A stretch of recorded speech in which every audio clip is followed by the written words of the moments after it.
네, 오늘 말씀은 룻기 2장 18절에서 23절 말씀입니다. 여러분, 룻기는 이제 과부들의 인생이 회복되는 이야기예요. 과부가 두 명 나오죠. 한 명은 이제 나오미고 한 명은 룻입니다. 나오미는 남편을 따라서 베들레헴을 떠나 모압 땅으로 갔다가 남편과 두 자식을 다 잃었습니다. 그 고통 속에 나오미가 베들레헴에 양식이 있다는 소식을 듣고 베들레헴으로, 고향으로 돌아간 것이죠. 여러분, 모든 것을 잃어버린 사람이 고향 땅을 다시 돌아온다는 것은 굉장히 용기가 필요한 일이었을 것 같아요. 그렇죠? 나오미가 고향으로 돌아가는데 며느리 둘 중 한 명이었던 룻이 이 아무것도 없는 나오미를 따라왔습니다. 둘이 베들레헴에 도착했을 때 보리 추수가 시작하는 때였어요. 이 두 사람이 먹고 살 길이 막막했는데 마침 보리를 추수하는 때여서 가난한 사람들은 밭에서 이삭을 주워서 먹고 살 수 있었습니다. 그래서 룻이 이제 나가서 이삭을 줍기로 한 것이죠. 밭에서 이삭을 줍다가 밭을 옮겨 다녔겠죠. 옮겨 다니면서 줍다가 보아스의 밭에 우연히 도착했습니다. 우연히 도착했는데 마침 또 보아스가 자기 밭을 이렇게 돌보러 온 것이죠. 그래서 운명적으로 이 두 사람이 만났어요. 보아스는 소문을 듣고 있었습니다. 여러분, 이 당시에 베들레헴이라는 공동체가 숫자가 그렇게 많지는 않겠죠. 무슨 되게 큰 그런 도시는 아니니까 작은 마을이기 때문에 작은 마을에 새롭게 온 이방 여자 룻에 대한 소문이 파다하게 퍼져 있었습니다. 그런데 그 소문이 꽤 좋은 것이었어요. 뭐냐 하면 며느리가 시어머니를 사랑하고 섬기기 위해서 모든 것을 버리고 이 땅에 왔다는 소문이었습니다. 보아스가 이를 불쌍히 여겼고 마침 룻을 만난 김에 많은 호의를 베풀었습니다. 그 결과 이제 17절에서 이제 지난번에 봤던 본문인데요. 그날 하루 일을 해서 이제 한 에바를 가져온 것입니다. 한 에바는 20리터 정도인데 10일치의 그 임금에 해당한다고 해요. 룻은 보아스 공동체가 주는 자신을 향한 환대와 축복, 또 배려로 인해서 굉장히 기뻤을 것입니다. 이런 기쁨이 이제 앞에 있던 본문이고, 오늘 본문은 새로운 질문을 이제 제기합니다. 무엇인가 하면 이런 거죠. 보아스의 이런 호의와 이 공동체의 환대가 본질적으로 룻과 나오미라는 인생을 구원할 수 있는가? 이삭을 줍는 것을 도와주는 것 정도로 이 두 사람의 인생이 정말 회복될 수 있는가 하는 것입니다. 사실 이 보리 추수하는 시기가 지나면 다시 가난해지는 것입니다. 그렇죠? 두 사람이 마주해야 될 현실은 막막한 것이죠. 앞의 질문은 오늘날 이제 우리에게 이어집니다. 무엇인가 하면 내가 원하는 어떤 것들을 얻었을 때, 예를 들면 내가 준비하던 시험에 합격하거나 대학에 들어가거나 원하는 직장을 얻거나 사회적인 지위를 얻거나 심지어 내가 좀 마음으로 원했던 이성 친구 등을 얻음으로써 세상에서 내가 경험하는, 내가 소원하는 어떤 것들이 충족됨으로써 우리 인생이 본질적으로 회복되는가 하는 질문입니다. 이 질문을 염두에 두고 우리가 본문을 좀 살펴보면 좋겠습니다. 룻기 2장 17절에서 이제 19절 말씀입니다. 17절에서 19절 말씀에서 룻이 아침에 이삭을 줍기 위해 나갔다가 저녁에 풍성한 수확을 가지고 돌아왔어요. 여러분 18절에 보시면 한번 같이 읽어보실까요? 18절 시작.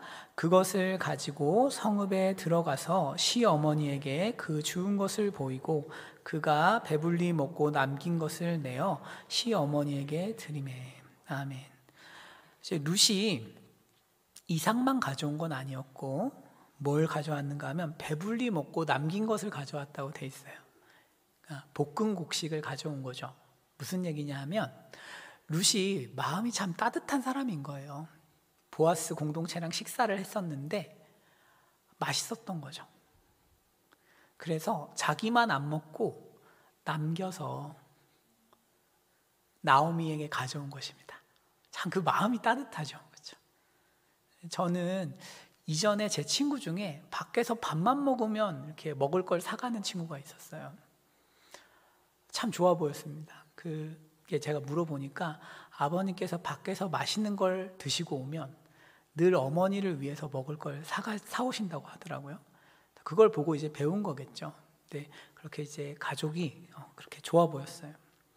여하튼 룻이 그런 이제 마음이 있었던 거죠. 그래서 나오미를 생각하는 것입니다. 먹으면서도 우리 시어머니가 배고플 텐데 나만 이 맛있는 거 먹으면 되나? 이런 생각을 했던 것 같아요. 이렇게 먹을 걸 드리고 이제 시어머니인 나오미가 이걸 먹고 이제 양을 보니까 엄청 가져온 거예요. 엄청 가져왔어요. 여러분, 성경에서 나오는 자매들은 힘이 굉장히 세요. 리브가가 이렇게 그 나귀에 물 갖다 주는 씬이 있거든요. 창세기에 엄청 많이 갖다 줘요. 그러니까 연약하지 않아요. 룻도 22리터를 여러분 갖고 왔다고 생각해 보세요. 이거 엄청난 거예요. 하여튼 강한데 이제 나오미가 그 압도적인 양을 보고 이거 어떻게 된 거지? 이런 생각 당연히 하겠죠. 그렇죠? 그러면서 두 가지 생각을 할 것 같아요. 저라면 하나는 혹시 사기당하는 거 아닐까? 또 하나는 순수한 기쁨이겠죠. 누가 도와줬구나. 그렇죠? 뭐 어느 쪽인지 알 수 없지만 분명한 사실은 나오미로 하여금 이 너무나 많은 22리터, 20리터쯤 되는 이 곡식이 어디서 일했는지를 확인하고 싶게 하는 역할을 했다는 거죠. 나오미가 물어봐요. 그래서 19절에서 오늘 어디서 주웠어? 막 물어보는 거예요. 어디서 주웠어? 그런 다음에 어디서 일했어? 이렇게 질문을 합니다. 나오미가 연속해서 어디서를 물어본 거예요. 마음에 지금 룻이 도대체 어디서 이 일을 한 거지? 를 확인하고 싶은 마음이 굉장히 큰 것이죠. 이에 비해서 룻은 좀 여유로워요. 성경은 이렇게 19절 한번 보여주시겠어요? 19절을 보시면 19절 하반절을 저라면 이렇게 쓸 것 같아요. 룻이 오늘 일하게 한 사람의 이름은 보아스니이다 하는지라. 이렇게 해도 우리가 이해하는데 아무 어려움이 없어요. 그런데 성경은 조금 더 써요. 뭐냐면 누구에게서 일했는지를 시어머니에게 알게 하여 이르되, 이렇게 돼 있죠. 말하자면 성경의 의도를 강조하고 있어요. 룻이 지금 나오미에게 누구랑 일했는지를 너무 말하고 싶다는 거죠. 룻 마음이 지금 보아스로 가득 차 있는 것입니다. 성경은 룻이 어디서라는 질문을 받았지만 이 질문을 바꾸어서 누구와로 대답하고 싶어 한다는 점을 부각합니다. 여러분, 왜 룻이 이렇게 대답을 할까요? 간단하죠. 기쁘니까. 기쁨이 넘치니까 그렇죠.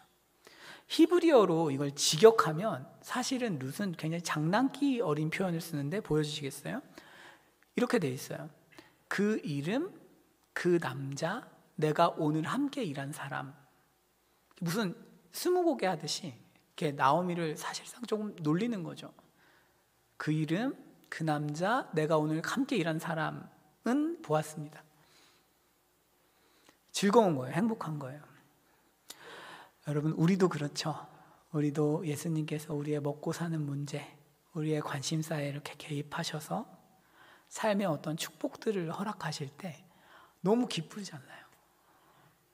불가능한 일들을 막 하나님이 행해 주시고 내가 했던 것보다 훨씬 더 많은 것들을 열어주실 때 기쁘죠.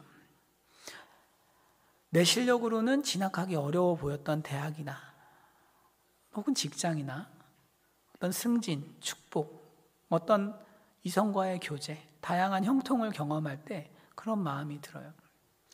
아, 너무 기쁘다. 예수 믿는 게 이렇게 기쁜 일이지.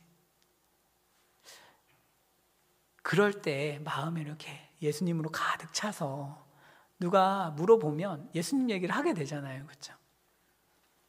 지금 루시 그런 상태입니다.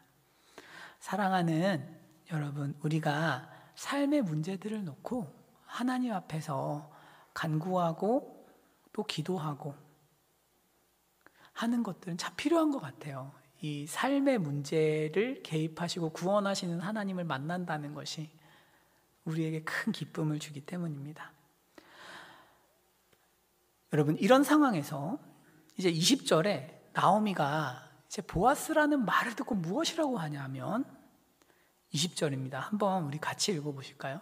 나오미가 자기 며느리에게 이르되 그가 여호와로부터 복받기를 원하노라. 그가 살아있는 자와 죽은 자에게 은혜 베풀기를 그치지 아니하도다 하고, 나오미가 또 그에게 이르되 그 사람은 우리와 가까우니 우리 기업을 물을 자 중에 하나이니라 하니라. 아멘. 여러분, 나오미는 루시 보아스라고 얘기를 하니까 참 기쁜 거예요. 안심이 되는 거겠죠? 그러면서 나오미가 갑자기 엄청난 상상력을 발휘하기 시작합니다. 뭐냐 하면 걔 사실 우리랑 되게 가까운 사람이고 우리의 기업을 물러줄 수 있는 사람이야. 우리말로 번역을 좀 더 쉽게 하면 너랑 결혼할 사람이야, 이런 뜻이에요. 너랑 결혼할 가능성이 굉장히 큰 사람이야. 우리가 가끔 뭐 그런 얘기 하잖아요. 이렇게 자매한테 이렇게 문자 하나 받았는데 가문을 꿈꾸고 있다고. 그렇죠? 예, 선톡 하나가 왔는데 벌써 애 낳고 살고 있는 상상을 한다고 우리가 이렇게 우스갯소리로 하는데 비슷한 것입니다. 나오미가 너무 기대가 되는 거예요. 그렇게 많은 호의를 베풀었어. 너한테 관심 있는 거 아닐까? 하나님의 어떤 그런 섭리가 있는 게 아닐까? 뭐 이런 얘기죠. 근데 이제 고엘이라는 이 기업 물을 자라는 이 개념을 좀 살펴보고 가면 좋겠어요. 여러분, 고엘은 이제 히브리어로 고엘은 기업 물을 자로 번역을 했어요. 가알이라는 동사가 있는데 이게 해방하다라는 뜻이에요. 해방하다. 그런데 여기에 분사형 명사를 만들면 뭐뭐에게서 해방시켜 주는 자, 이런 뜻이에요. 고엘이라는 것은 어떤 환난, 어떤 고통, 이런 것에서 해방시켜 주는 사람인 거죠. 하나님께서는 이스라엘 민족에게 고엘 제도를 주셨습니다. 왜 이런 걸 주셨을까요? 출애굽의 목적이 뭐냐 하면 하나님께서 출애굽을 이렇게 시킨 이후에 예배하는 백성을 만들고 싶어요. 그런데 여러분, 경제적으로 어려우면 예배 잘 드릴 수 있습니까? 경제적으로 너무 어려워.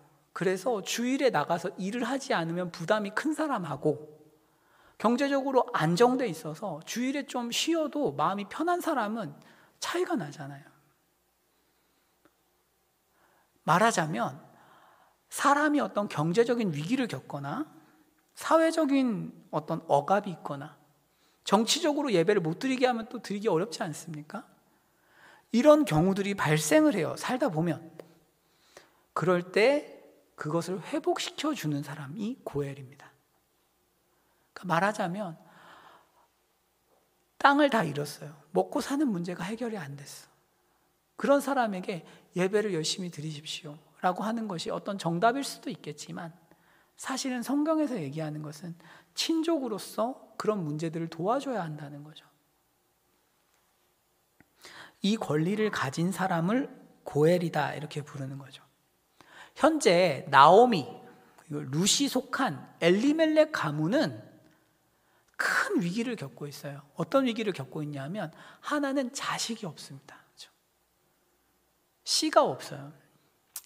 제가 이 설교를 준비하고 이제 오늘 설교를 해야 되는데 어젯밤에 잠을 자고 있다가 저희 옆집에서 화재 경보기가 확 울린 거예요. 새벽 1시에. 저는 이제 6층에 사는데 평소에 6층에 계신 분들 한 번도 얼굴을 못 봤는데 어제 새벽 1시에 정모했어요. 이렇게. 어디서 도대체 화재가 난 것이냐. 막 관리실에서 난리가 났어요.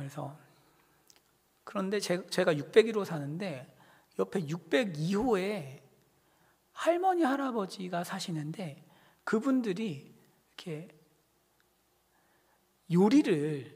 음식을 이렇게 올려놓고 생선을 태우신 거죠. 차단기가 다행히 내려가서 불은 안 났는데 그 집에 연기가 가득한 거예요. 새벽 1시에. 그러니까 관리실에서는 불난 줄 알고 이제 올라온 거죠. 그래서 저희가 이제 확인하고 조치해드리고 했었는데 제가 그걸 보면서 무슨 생각했냐 하면 자녀가 없는 게 이렇게 어려운 것이구나. 그러니까 노인들이 살기가 너무너무 어렵죠. 힘은 없고 뭔가 대응도 어렵고. 근데 하물며 여러분 수천 년 전에 자매 둘이 과부들이 늙어간다는 게 어떤 의미겠습니까? 공포죠, 공포. 굉장한 어려움을 겪고 있는 것입니다. 그리고 나오미와 룻은 땅도 없어요. 땅도 아마 모압 땅으로 이주할 때 다 팔았던 것 같아요. 그러니까 고엘이 필요한 상황이죠. 자식도 낳아줘야 되고 또 하나는 경제적으로도 구원을 해줘야 되죠. 나오미는 이미 나이가 들어서 애를 낳기 어려우니까 룻이 고엘이 결혼할 대상이 되는 것입니다. 여러분, 이런 상황에서 나오미가 고엘의 역할을 보아스에게 기대하고 있는 것이죠. 그래서 이 본문은 지금 룻과 나오미의 기대를 대조하고 있습니다. 룻은 기뻐요. 너무 기뻐. 먹을 것에 기쁩니다. 나오미는 먹는 것에 기쁘지만 그 너머를 보고 있는 것이죠. 그 너머를 보고 있어요. 여러분, 성경은 성도들이 하나님을 향해서 룻이 아니라 나오미처럼 기대하기를 권면합니다. 무슨 얘기냐 하면 이 세상의 문제에 대해서의 구원 정도가 아니고 정말로 온전한 구원. 우리 삶의 문제들을 막 해결해 간다고 해서 온전하고 완전한 구원이 이루어지는 것은 아니죠. 대학에 간다고 해서, 직장에 간다고 해서 우리를 괴롭히고 있는 죄의 문제가 해결되는 것은 아닙니다. 하나님께서는 성도들에게 이것을 권면하시는 거죠. 우리가 이 세계 보이는 것에 주목하는 삶이 아니라 영원한 것에 주목하는 삶을 살기를 권면하고 도전하시는 것입니다. 성경에서 예수님께서 이런 일이 있으셨어요. 오병이어를 행하신 이후에 자신을 찾아온 무리들에게 다음처럼 말씀하십니다. 요한복음 6장 26절인데요.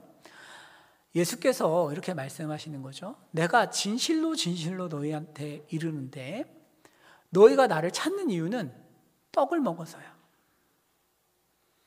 그러니까 썩을 양식을 위해서 일하지 마라. 그 정도 수준에 머무르지 말라는 것이죠. 그게 아니라 영생할 양식을 위해서 좀 눈을 들어봐라. 이거죠. 무엇을 위해서 열심을 내고 있니? 이런 뜻입니다. 여러분, 무리들은 오병이어를 경험하고 나서 아마 충격을 많이 받았을 거예요. 지금 룻처럼 많이 기뻐했겠죠. 야, 이제 일 안 해도 먹을 거 그냥 예수님만 따라다니면 다 나오는 거구나. 그냥 빵만 몇 개 챙겨 다니면 되잖아요. 그렇죠? 그러면 다 먹을 거 맨날 만들어주고 하면 좋잖아요. 얼마나 좋았겠어요. 그래서 그 다음날도 막 일찍 일어나서 막 따라오는데 예수님께서 이렇게 말씀하시는 거죠. 그거는 또 배고플 거잖아.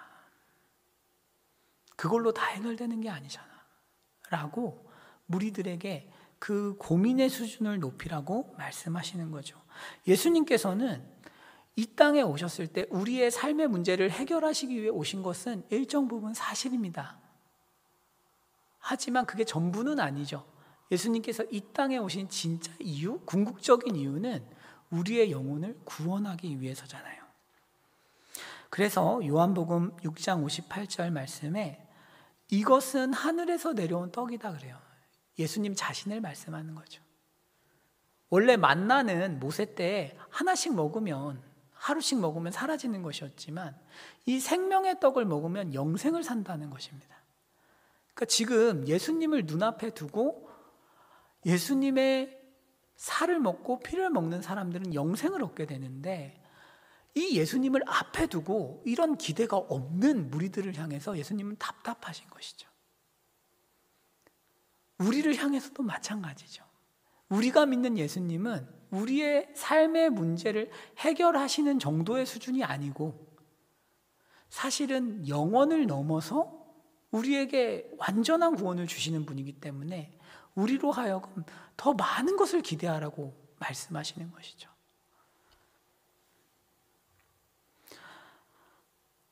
여러분, 이렇게 하나님께서는 부활에 대해서, 영원한 삶에 대해서 우리에게 도전하시는 것입니다. 그런데 사실 이 도전은 어떤 의미에서는 비현실적으로 들릴 수 있습니다.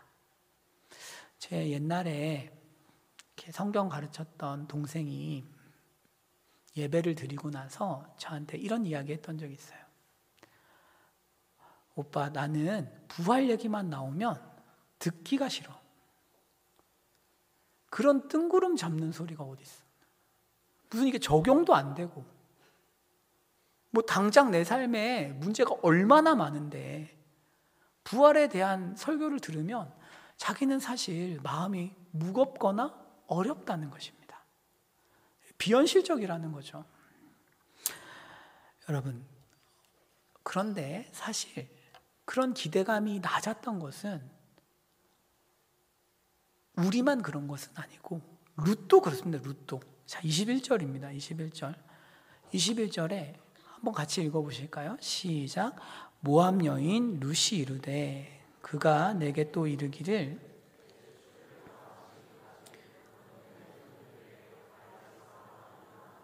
아멘. 나오미는 지금 이렇게 얘기한 거예요. 보아스? 고엘이야. 너랑 결혼할 수 있어. 이렇게 얘기했는데 그걸 받은 성경은 뭐라고 하냐면 모압 여인이라는 표지를 바로 붙여줘요. 21절에. 모압 여인이야. 이게 무슨 의미예요? 가능성이 없다는 것입니다. 모압 여인은 이스라엘에게 있어서 음란함의 대명사예요. 광야에 있을 때 모압 여인들과 이스라엘이 간음을 저질렀었기 때문에 굉장히 부정적입니다. 성령께서 모압 여인이라는 단어를 붙이신 이유는 나오미의 기대가 얼마나 현실적으로 이루어지기에 불가능한 기대인지를 설명해 주는 거예요. 모압 여인이야. 또한 성령뿐만이 아니고 룻도 당시에 나오미의 희망이 조금 부담스러웠던 것 같아요. 여러분 혹시 그 남자친구 여자친구 사귀어서 처음에 부모님께 말씀드릴 때 그런 분위기 아시나요? 혹시? 말씀드리면 너 걔랑 결혼할 거야? 막 이런 거거든요. 그러니까 무슨 얘기냐 하면 아직 뭐 시작도 안 했는데 룻 입장에서는 이게 희망이 너무 과해 보이는 거예요. 그러니까 나오미의 기대가 비현실적인 것처럼 느껴집니다. 그래서 이렇게 단서를 다는 거죠. 보아스가 나한테 말을 했는데 너는 내 소년들과 가까이 있으라 라고 했습니다. 그러니까 이런 뜻이에요. 말하자면 어머니 보아스 아저씨가 저랑 소년들하고 같이 있으래요. 그러니까 소년들하고 같이 있으라고 했다는 거는 어머니 생각하는 그런 관계 아니라는 의미예요. 성령께서도 또한 룻도 이 과정에서 기대하고 있지 않습니다.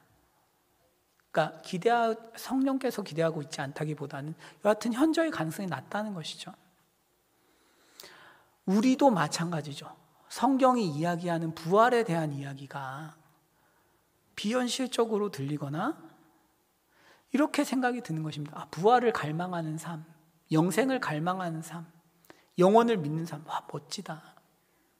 하지만 하나님을 깊게 만난 사람이나 그런 믿음을 가지는 거 아닐까? 너무 먼 것 같죠? 지금 당장 여러 문제에 시달리는 나와 무슨 상관이 있을까? 그다지 마음이 이끌리지 않는다 라는 식으로 반응할 수 있어요.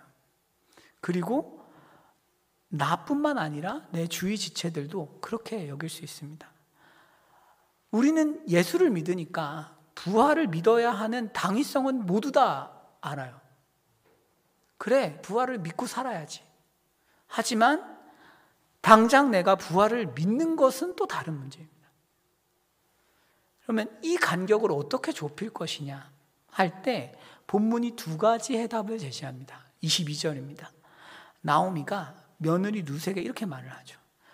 내 딸아, 너는 그의 소녀들과 함께 나가라.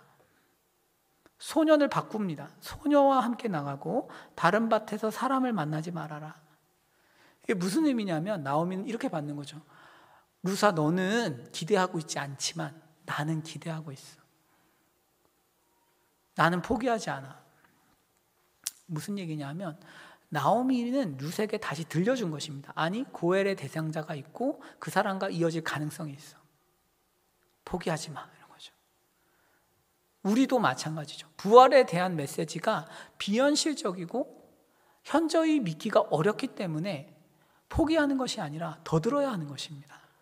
더 많이 들어야 되고 부활에 대한 메시지에 더 많이 노출이 돼야 되는 것이죠.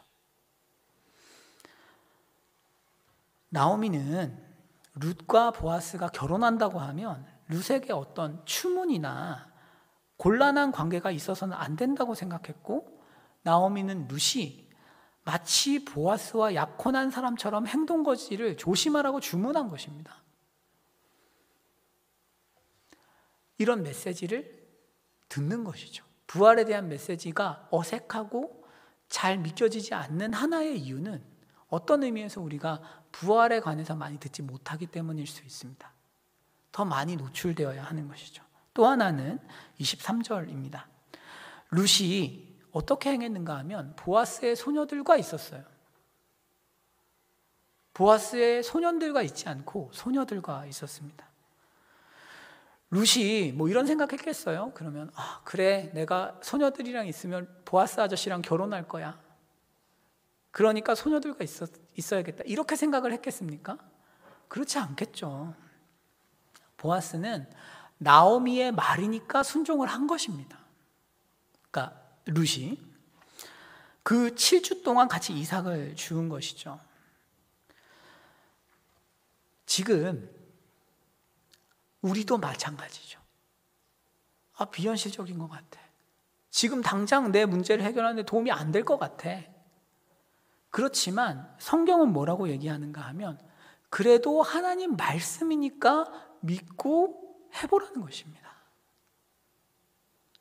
하나님께서 부활이 있다고 말씀을 하셨으니까, 우리에게 주어진 영생이 분명하다고 말씀하셨으니까 이것을 신뢰하고 믿고 우리 삶에 그것을 기준으로 넣어서 삶에 순종하고 적용하는 행동을 해보라는 것입니다. 그럴 때 어떤 일이 일어나는가? 시간이 지나서 룻이 이 당시를 회상할 때 무슨 생각했겠어요? 소녀들과 꼭 붙어서 지낸 것이 얼마나 큰 도움을 주었는지 알았을 것입니다. 여러분 생각해 보세요. 7주 동안 쿠팡에서 알바를 하는데 남자 여자가 붙어서 같이 계속 짐을 옮긴다고 해보십시다. 그러면 정분이 나요. 일반적으로. 내가 안 좋아해도 남이 좋아할 수 있어요. 보아스와 결혼하는 데 있어서 만약에 그런 일들이 있었다면 이 작은 도시에서 얼마나 소문이 좋지 않았겠어요. 걸림돌이 됐을 수 있습니다. 그리고 소녀들과 함께 있었기 때문에 소녀들이 룻을 향해서 막 증언해 줄 수 있죠. 룻이 얼마나 좋은 사람인지에 대해서 막 이야기해 줄 수 있는 것입니다. 아마도 룻이 소녀들과 함께 지내는 모습은 온 성읍 사람들이 룻을 현숙한 여인이라고 평가하는 데 있어서 많은 도움을 주었을 것 같아요. 그리고 이것은 룻이 보아스와 혼인할 때 많은 도움을 주었을 것입니다. 룻이 나오미의 말을 믿고 가능성과 상관없이 나오미의 말이니까 순종하였을 때 룻은 고엘 자체를 얻게 된 것이죠. 우리도 마찬가지죠. 부활에 관한 메시지가 마음을 가득 채워서 순종한다기보다는 일단 하나님께서 부활이 있다고 말씀하시고 영원한 삶이 있다고 하시니 삶에서 그에 맞게 순종을 해보는 것이죠. 그럴 때 믿음을 따라 역사하시는 하나님을 경험하게 되고 부활의 능력을 삶에서 알게 되는 것이죠. 일단 부활을 절대적인 기준으로 놓고 살아가면 우리는 아마도 아주 하나님께서 감춰놓으신 은밀하고 비밀한 삶의 어떤 영역들 가운데 도달할 수 있을 것입니다. 여러분, 그리고 또 하나, 부활에 관한 소망을 가지는 것은 결코 우리 삶의 문제를 해결하는 데 있어서 아무 도움이 안 되는 것이 아닙니다. 사실은 부활만큼 우리 삶을 통째로 바꾸어 놓는 그런 소망이 없습니다. 성경은 우리에게 부활을 믿으라고 요구합니다. 이유가 뭘까요? 부활이 있으니까 잔인한 현실에도 불구하고 그냥 정신 승리하면서 살아라. 세상에서 억울한 일 겪어도 그래, 부활이 있으니까. 그 정도일까요? 그런 측면도 물론 우리에게 위로를 주지만 더 큰 이유는 부활 소망이 성도를 거룩하게 만들기 때문이에요. 교회 안팎에서 교회의 도덕과 윤리에 관해서 계속 지적하고 있습니다. 인간은 윤리와 도덕을 아무리 소리질러서 외치더라도 자기 스스로 의롭게 되려고 하더라도 인간은 죄 때문에 탁월한 윤리나 도덕에 이를 수 없습니다. 성경은 그렇게 말합니다. 아무리 인간이 원해도 내가 하나님 앞에서 의로워지기를 아무리 갈망하고 도덕적이고 윤리적인 삶을 살기를 원해도 인간은 하나님의 기준에 도달할 수 없습니다. 그러면 성도는 어떻게 거룩해집니까? 성경은 탁월한 윤리와 도덕에 이르기 위해서는 소망이 바뀌어야 된다고 말을 합니다. 소망이. 성경은 윤리적이고 도덕적인 사람이 되고자 하는 의지의 문제 이전에 소망의 문제가 있다는 거예요. 우리가 부활, 영원한 구원을 바라볼 때 탁월한 윤리와 도덕이 나온다는 것입니다. 그렇죠. 생각해보면 부활을 믿기 때문에 우리가 세상에서 세상의 가치와 타협하지 않고 살아갈 수 있지 않습니까? 우리가 부활을 믿기 때문에 사람을 용서할 수 있고 타인을 위해서 시간을 쓸 수 있고 하나님 나라의 삶을 드릴 수 있는 것이죠. 그래서 순서가 다릅니다. 무슨 얘기냐면 윤리적인 삶을 살기 위해서 기독교 신앙인 부활을 바라보는 것이 아니고 부활을 바라보면 윤리적으로 되는 것입니다.